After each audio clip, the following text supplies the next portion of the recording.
हमने भाग संख्या यानी हम संविधान पढ़ रहे हैं, इंडियन पॉलिटी पढ़ रहे हैं, और इंडियन पॉलिटी में हमारा भाग 1 कंप्लीट हो गया, भाग 2 कंप्लीट हो गया। अब नंबर भाग 3 की बात करने से पहले जो भी भाग 1 और 2 पढ़ाया है उसके सबसे पहले नोट्स लिखते हैं। तो नोट्स में बोल कर लिखाऊंगा, क्योंकि अगर बोर्ड पे लिखाऊंगा तो ज़्यादा समय खर्च होगा और ज़्यादा टाइम भी लगेगा।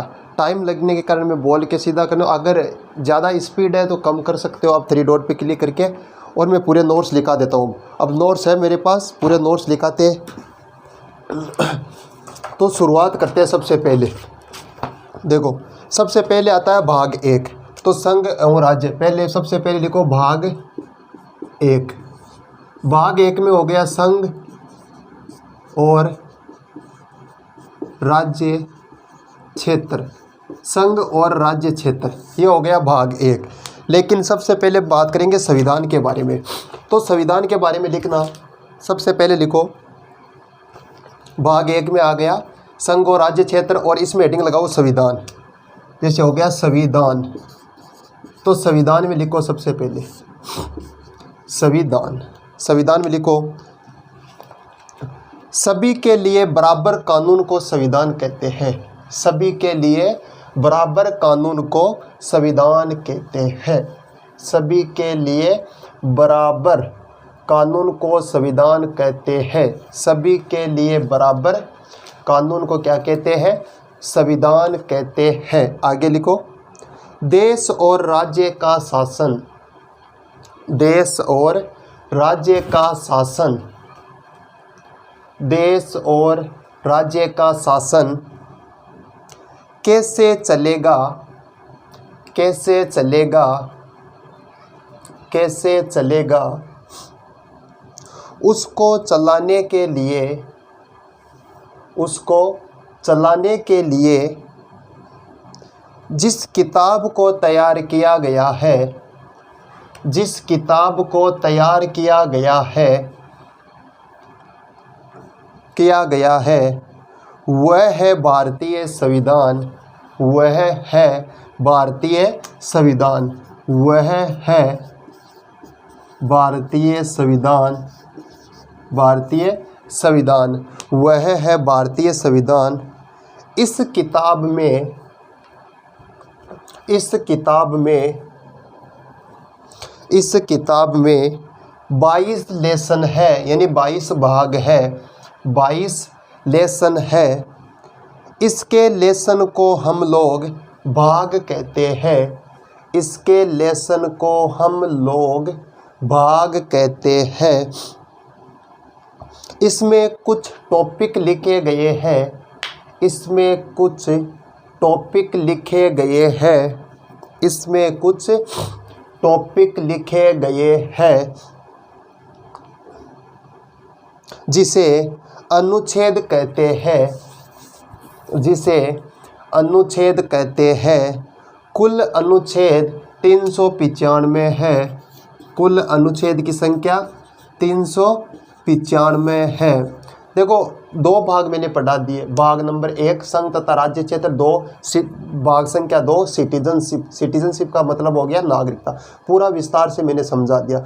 अब विस्तार से लिखने का पूरा काम करते हैं। ठीक है, ये तो हो गए संविधान की परिभाषा, मेन संविधान के बारे में। अब स्टार्ट करते हैं भाग नंबर 1। अब स्टार्ट करेंगे भाग नंबर 1। तो भाग नंबर 1 हो गया, इसी में लिखो 1 से 4 तक। आर्टिकल 1 से 4 तक हो गया। अब लिखो आर्टिकल 1। Article article 1। आर्टिकल 1 में लिखो भारत अर्थात इंडिया। भारत अर्थात इंडिया। भारत अर्थात इंडिया राज्यों का संघ है। राज्यों का संघ है। India that is Bharat shall be A union of state. Bharat अर्थात इंडिया राज्यों का एक संघ है, अर्थात इसके राज्य कभी भी टूटकर अलग नहीं हो सकते। अर्थात इसके राज्य कभी भी टूटकर अलग नहीं हो सकते, क्योंकि राज्य भारत क्या है? एक यूनियन है। कॉन्फेडरल, फेडरेशन और यूनियन। मैंने तीनों विस्तार से समझा दिए। ये हो गया आर्टिकल 1। और आर्टिकल 1 में एक मैंने पहले भी पिछली क्लास में बताया, कॉन्फेडरल, कॉन्फेडरल, कॉन्फेडरल यानी कॉन्फेडरल, कॉन्फेडरल, कॉन्फेडरल का हिंदी में अर्थ होता है परिसंघ, परिसंघ। कॉन्फेडरल का हिंदी में अर्थ होता है परिसंघ। कॉन्फेडरल का हिंदी में क्या कहते हैं? परिसंघ कहते हैं। इसमें लिखो, परिसंघ उसे कहते हैं जिसमें, परिसंघ उसे कहते हैं जिसमें छोटे छोटे राज्य, जिसमें छोटे छोटे राज्य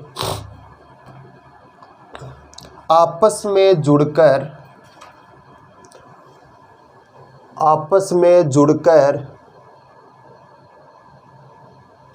और अपनी थोड़ी थोड़ी शक्तियाँ जुड़कर और अपनी थोड़ी थोड़ी शक्तियाँ केंद्र सरकार को देकर, केंद्र सरकार को देकर एक देश का निर्माण करती है, एक देश का निर्माण करती है। परिसंघ बहुत ही कमज़ोर होता है, परिसंघ बहुत ही कमज़ोर होता है। इसमें कोई भी देश, इसमें कोई भी देश आसानी से अलग हो सकते हैं। मैंने पहले ही बताया 3, कॉन्फेडरल, फेडरेशन, यूनियन। कॉन्फेडरेशन में हम अलग हो सकते हैं, फेडरेशन में हो सकते हैं, लेकिन थोड़ा सी दिक्कत होती है, और यूनियन में आप अलग नहीं हो सकते। तो 1 नंबर तो हो गया कॉन्फेडरल। कॉन्फेडरल के बाद आता है फेडरेशन, फेडरेशन। फेडरेशन को हिंदी में क्या कहते हैं? इसे भी क्या कहते हैं? संघ ही कहते हैं। लिखो फेडरेशन के बारे में, राज्य मिलकर एक देश का निर्माण करते हैं। फेडरेशन में लिखा, राज्य मिलकर एक देश का निर्माण करते हैं, राज्य मिलकर एक देश का निर्माण करते हैं, राज्य मिलकर एक देश का निर्माण करते हैं और हर राज्य अपनी शक्तियाँ, और हर राज्य अपनी शक्तियाँ देश को दे देते हैं, देश को दे देते हैं, देश को दे देते हैं और देश को कहते हैं कि, और देश को कहते हैं कि आप इन शक्तियों का प्रयोग करें, आप इन शक्तियों का प्रयोग करें, आप इन शक्तियों का प्रयोग करें,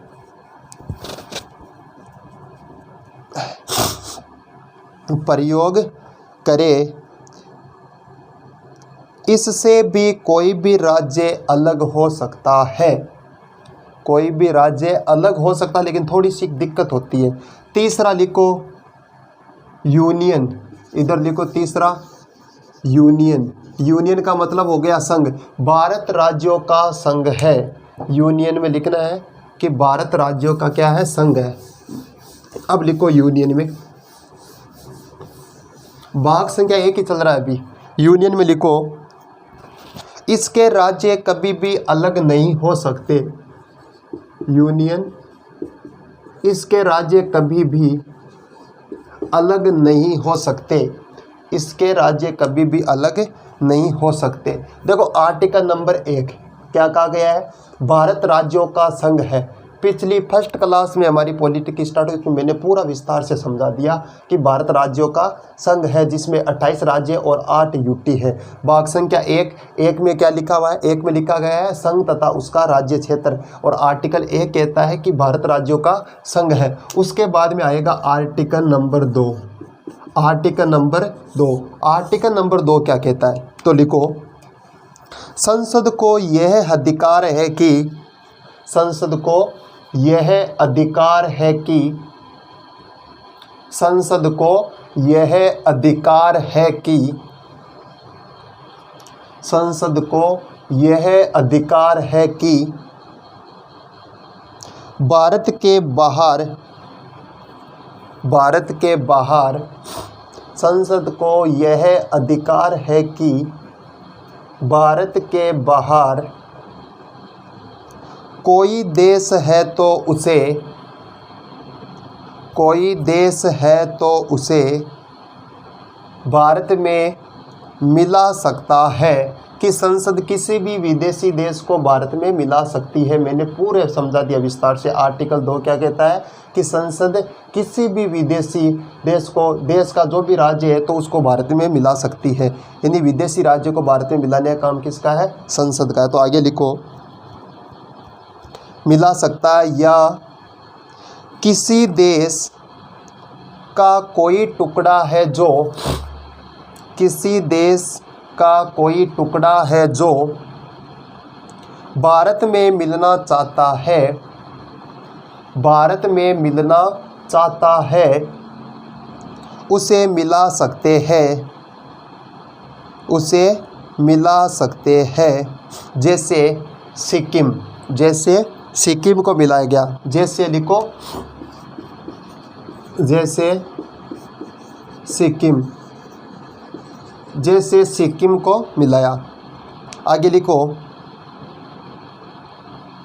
35वां संविधान संशोधन, 35वां संविधान संशोधन 1974 के तहत सिक्किम को भारत का 22वां राज्य बनाया गया। यानी 35वां संविधान संशोधन द्वारा तो बनाया गया, लेकिन 36वां संविधान संशोधन द्वारा, 36वां संविधान संशोधन द्वारा 16 मई 1975, 16 मई 1975 को सिक्किम भारत का कौन सा राज्य बन गया, 22वां राज्य बन गया। यानी कौन से संविधान संशोधन में बात की गई पहले राज्य बनाने की, 35वां संविधान संशोधन 1974 में बात हो गई, लेकिन कब मिलाया गया, 36वां संविधान संशोधन 16 मई 1975 को सिक्किम को 22वां राज्य बना लिया गया। ये हो गया article number 2। Article number 1 Bharat राज्यों का संघ है, भारत राज्यों का संघ है। आर्टिकल नंबर 2 में कहा गया कि संसद के पास ये अधिकार है कि वो किसी भी विदेशी राज्य को भारत में मिला सकती है। अब आता है आर्टिकल नंबर 3। आर्टिकल नंबर 3 क्या कहता है, जो मिला सकता है वो हटा भी सकता है। तो लिखो, आर्टिकल 3 में लिखो, संसद राष्ट्रपति के पूर्व अनुमति से, लिखो, संसद राष्ट्रपति के, संसद राष्ट्रपति के पूर्व अनुमति से, पूर्व अनुमति से भारत के किसी भी राज्य को, भारत के किसी भी राज्य को, राज्य को उसके बिना अनुमति, उसके बिना अनुमति, उसके बिना अनुमति, कोमा, नाम या सीमा क्षेत्र में, नाम या सीमा क्षेत्र में परिवर्तन कर सकती है, नाम या सीमा क्षेत्र में परिवर्तन कर सकती है। आर्टिकल 1 भारत राज्यों का संघ है। आर्टिकल 2 संसद विदेशी राज्यों को भारत में मिला सकती है। 3 में कहा गया कि जो मिला सकता है वो हटा भी सकता है।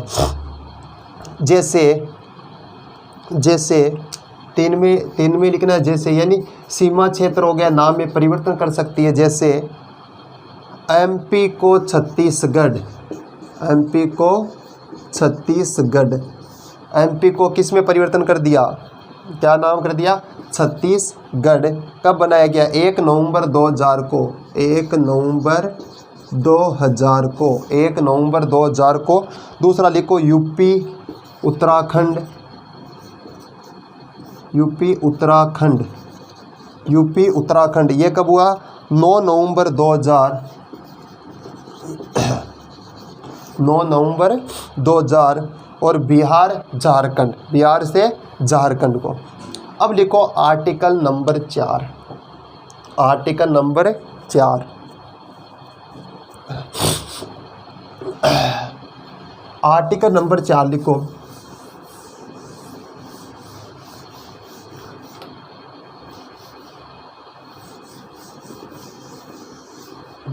आर्टिकल नंबर 4 लिखो, आर्टिकल नंबर 4 में लिखो, जब संसद अनुच्छेद 2 का प्रयोग करेगी, जब संसद आर्टिकल 2 का प्रयोग करेगी, जब संसद आर्टिकल 2 का प्रयोग करेगी, यानी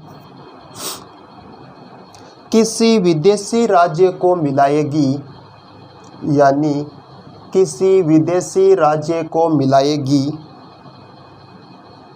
या आर्टिकल 3 का प्रयोग करेगी, या आर्टिकल 3 का प्रयोग करेगी, यानी किसी राज्य को तोड़ेगी। आर्टिकल 2 में कहा गया कि संसद मिला सकती है, लेकिन आर्टिकल 3 क्या कहता है, 3 क्या कहते हैं, जो मिला सकता है वो हटा भी सकता है। तो तोड़ने का काम कौन करता है, आर्टिकल 3, यानी आर्टिकल 3 यानी किसी राज्य को तोड़ेगी तो उसके लिए राष्ट्रपति से, तो उसके लिए राष्ट्रपति से किसी विशेष अनुमति की ज़रूरत नहीं है, किसी विशेष अनुमति की ज़रूरत नहीं है,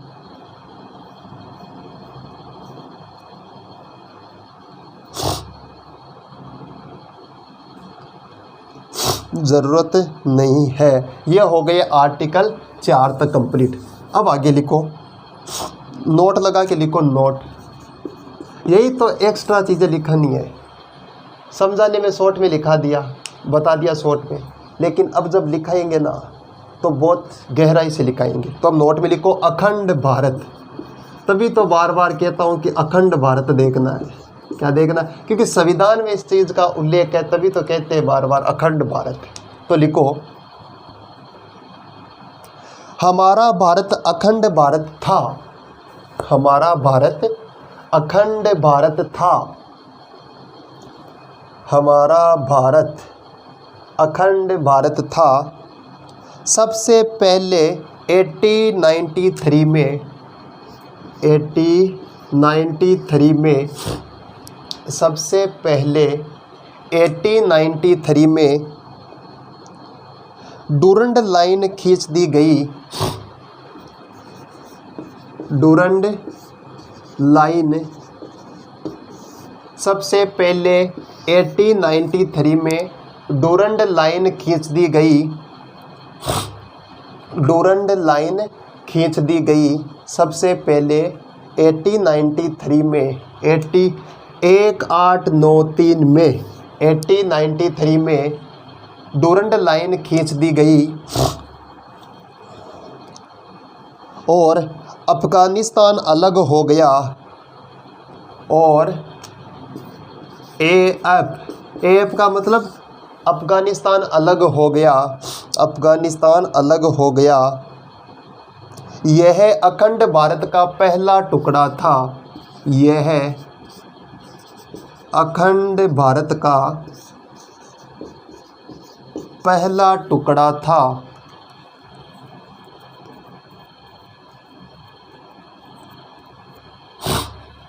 यह अखंड भारत का पहला टुकड़ा था। पहला पॉइंट हो गया।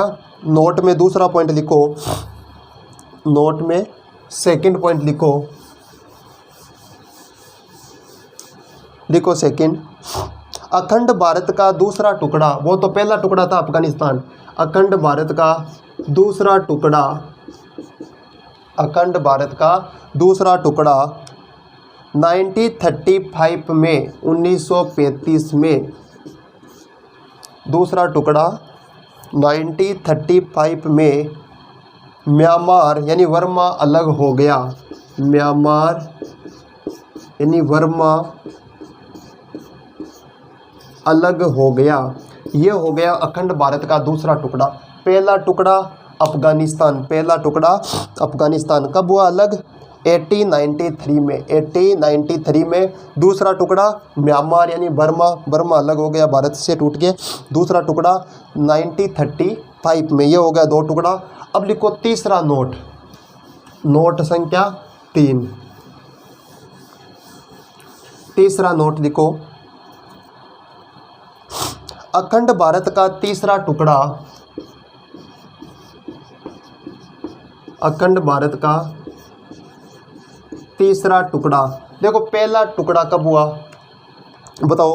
अखंड भारत का पहला टुकड़ा 1893 में, 1893 में डुरंड लाइन खींच दी गई जिससे अफगानिस्तान टूट गया। तो अफगानिस्तान टूटने से भारत का सबसे पहले टुकड़ा होता है 1893 में अफगानिस्तान। दूसरा टुकड़ा 1935 में, 1935 में। पहला हो गया 1893, पहला 1893, दूसरा 1935, 1935 में। जो पहला होता है इसमें तो अफगानिस्तान टूटता है, दूसरे में म्यांमार यानी बर्मा, म्यांमार यानी बर्मा। ये हो गया दूसरा टुकड़ा अखंड भारत का। और अखंड भारत का जो तीसरा टुकड़ा होता है वो होता है 1947 में, 1947 में। और कौन टूटता है? पाकिस्तान। कौन टूटता है? पाकिस्तान। तो ये हो गया 3 अखंड भारत के 3 टुकड़े। अखंड भारत का तीसरा टुकड़ा पाकिस्तान 1947 में अलग हो गया, 1947 में अलग हो गया। पाकिस्तान का विभाजन, पाकिस्तान का विभाजन मुस्लिम जनसंख्या पर हुआ था। पाकिस्तान का विभाजन मुस्लिम जनसंख्या पर हुआ था। एक और पूर्वी पाकिस्तान, एक और पूर्वी पाकिस्तान और एक और पश्चिमी पाकिस्तान हो गया। एक और पूर्वी पाकिस्तान और एक और पश्चिमी पाकिस्तान हो गया। बाद में पूर्वी पाकिस्तान बांग्लादेश बन गया। बाद में पूर्वी पाकिस्तान बांग्लादेश बन गया। रेड क्लिफ रेखा जो,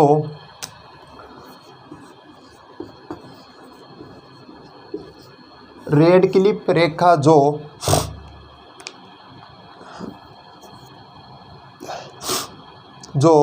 भारत पाकिस्तान को अलग करती है, Durand line Afghanistan, Durand line करती है अफगानिस्तान को। रेड क्लिफ रेखा जो भारत पाकिस्तान को अलग करती है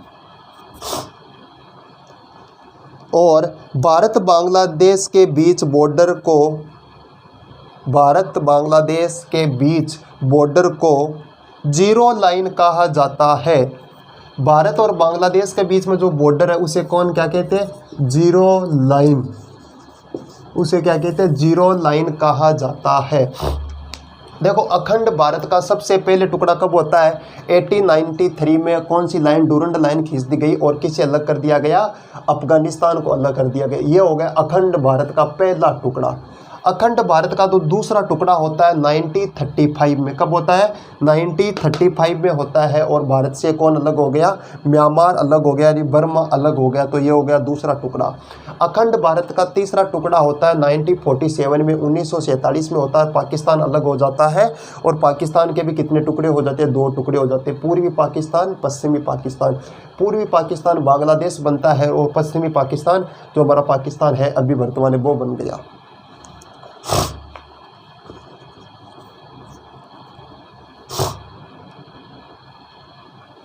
आगे लिखो, 3 टुकड़ा होने के बाद ये तो नोट हो गया कंप्लीट। आगे लिखो, लिखो अंग्रेजों ने देसी रियासत को 3 विकल्प दिए। अंग्रेजों ने, हेडिंग है ये, अंग्रेजों ने देसी रियासतों को 3 विकल्प दिए। 3 विकल्प दिए। पहला विकल्प लिखो, पाकिस्तान में मिल जाए। पहला हो गया पाकिस्तान में मिल जाए, पहला विकल्प पाकिस्तान में मिल जाए। दूसरा विकल्प भारत में मिल जाए। दूसरा विकल्प भारत में मिल जाए। दूसरा विकल्प भारत में मिल जाए। तीसरा स्वतंत्र देश बन जाए। स्वतंत्र देश बन जाए। दूसरा हो गया स्वतंत्र देश बन जाए। यानी अंग्रेजों ने देसी रियासतों को 3 विकल्प दिए। पहला विकल्प दिया गया कि पाकिस्तान में मिल जाओ। दूसरा विकल्प दिया भारत में मिल जाओ। तीसरा विकल्प दिया कि अपना खुद का ही देश घोषित कर दो, स्वतंत्र देश बन लो। तो ये हो गया 3 विकल्प। आगे लिखे, चलो आगे चलते हैं।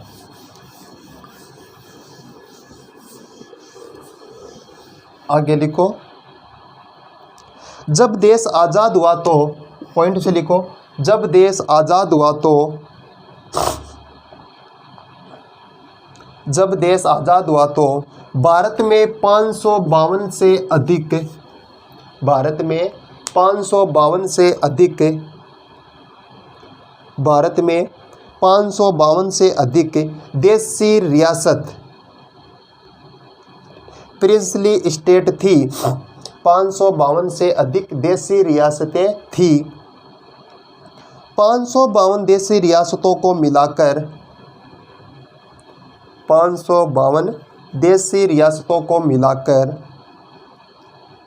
फेडरेशन बनाना संभव नहीं था। 552 देसी रियासतों को मिलाकर फेडरेशन बनाना संभव नहीं था। फेडरेशन बनाना संभव नहीं था। इसलिए सरदार पटेल को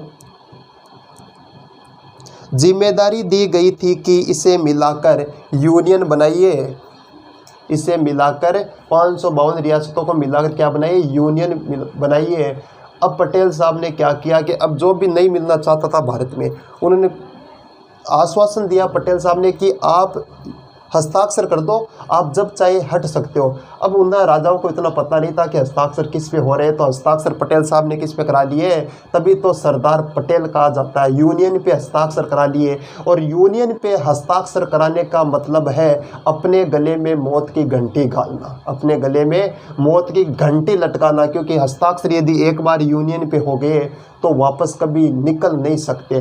तो पटेल साहब ने किस पे हस्ताक्षर करा लिए, तो यूनियन पे हस्ताक्षर करा लिए। यूनियन का कहना है कि एक बार किसी ने हस्ताक्षर कर दिए तो वापस से हट नहीं सकते। आगे लिखो, इस काम में 3 लोगों की महत्वपूर्ण भूमिका थी। यानी 552 को यूनियन में मिलाने का आश्वासन दिया गया, तो इसमें 3 लोगों की महत्वपूर्ण भूमिका थी। लिखो, 1 नंबर सरदार पटेल, सरदार पटेल। नंबर 2 लिखो वीपी मेनन,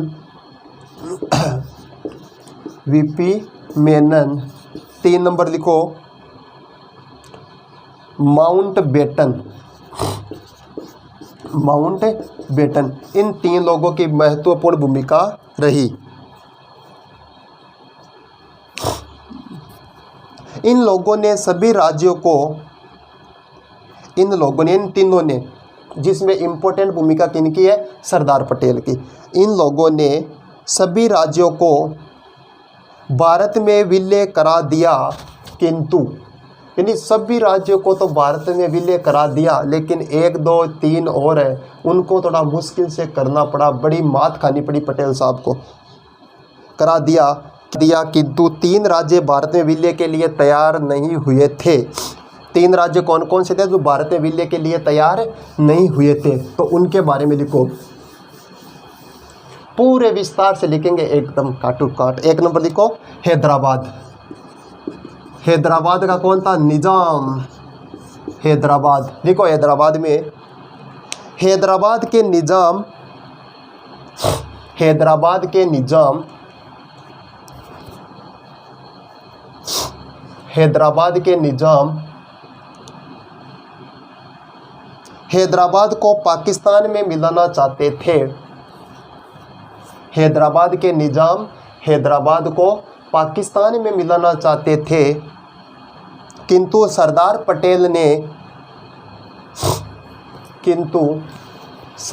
पटेल ने होता क्या है कि हैदराबाद का निजाम और पटेल साहब कह रहे थे कि भारत में मिलना, लेकिन निजाम कह रहा है कि मैं पाकिस्तान में मिलूंगा। फिर क्या है कि यूएन के भी कुछ रूल होते हैं कि आप ज़बरदस्ती नहीं कर सकते, ठीक है।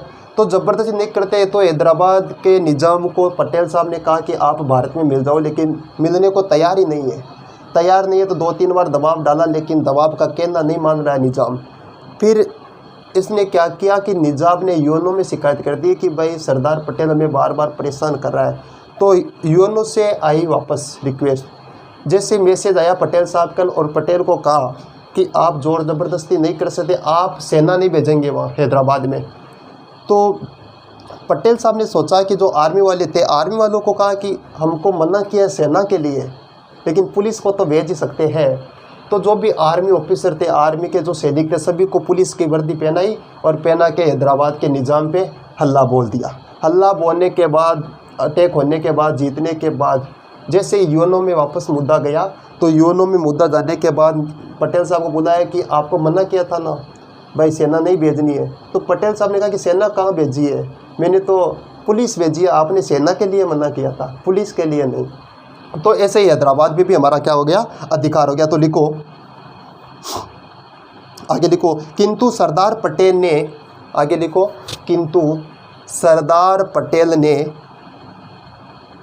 पुलिस की वर्दी में सेना भेजी जिसे, पुलिस की वर्दी में सेना भेजी जिसे, सेना भेजी जिसे ऑपरेशन पोलो कहा गया।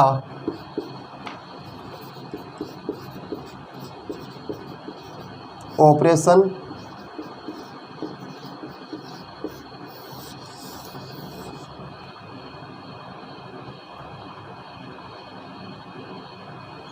ऑपरेशन पोलो कहा गया। ऑपरेशन पोलो कहा गया। इसी के तहत हैदराबाद को, इसी के तहत हैदराबाद को 17 सितंबर 1948 को, 17 सितंबर 1948 को भारत में मिला लिया गया। ऑपरेशन पोलो के तहत 17 सितंबर 1948 को हैदराबाद को किस में मिला लिया गया, भारत में मिला लिया गया। यह हो गया हैदराबाद का। हैदराबाद के बाद में दूसरी रियासत कौन सी आती है, जूनागढ़। कौन सी आती है, हैदराबाद के बाद में लिखो जूनागढ़। अब 2 नंबर लिखो, हैदराबाद के बाद में 2 नंबर लिखो जूनागढ़। जूनागढ़ लिखो, जूनागढ़। गुजरात का एक रियासत था, यानी गुजरात की एक रियासत थी, गुजरात की लगाओ, गुजरात की एक रियासत थी जो पाकिस्तान में जाना चाहती थी। गुजरात की एक रियासत थी जो पाकिस्तान में जाना चाहती थी, किंतु सरदार पटेल ने जनमत संग्रह करवाकर उसे भारत में मिला दिया। जनमत यानी जनता का करा लिया बहुमत, और उसके बाद में उसे कहाँ मिला लिया, भारत में मिला लिया गया। और जो तीसरी रियासत आती है वो आती है जम्मू कश्मीर। तीसरी का नाम क्या है, जम्मू कश्मीर। तीसरी रियासत का नाम जम्मू कश्मीर है, और इसके बारे में हम अगली क्लास में बात करेंगे कल।